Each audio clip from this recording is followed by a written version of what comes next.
Meski masih menyisakan 2 laga, PSM sudah dinyatakan juara Liga 1 2022 hingga 2023. Penerimaan trofi akan dilakukan pada laga terakhir di Parepare, kala menjamu Borneo FC. Sejauh ini belum ada jadwal pasti, namun akan digelar Ramadan ini. Selain itu, sejumlah warganet ramai-ramai menyampaikan terima kasih kepada Bupati Goa Adnan Puricta Ihsan setelah PSM Makassar menjuarai Liga 1 musim 2022 hingga 2023. Stadion Kale Goa dan lapangan Syekh Yusuf Goa beberapa kali jadi tempat latihan skuad PSM Makassar selama ini. Kedua arena olahraga itu merupakan aset milik pemerintah.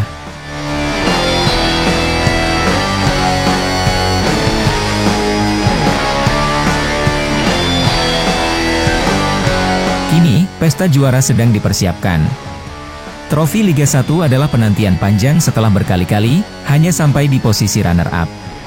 PSM akan fokus untuk menata liga musim selanjutnya, juga bersiap kembali berlaga di ajang AFC Cup dan Liga Champions Asia, sehingga ada progres secara bertahap pada kompetisi tiap tahun.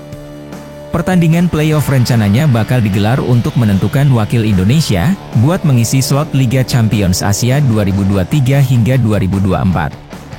Tim yang akan saling bentrok di pertandingan playoff tersebut, merupakan juara Liga 1 2021 hingga 2022 dan juara Liga 1 2022 hingga 2023. Yang berarti, Bali United selaku juara Liga 1 2021 hingga 2022 akan berhadapan dengan PSM Makassar yang baru saja memastikan gelar juaranya.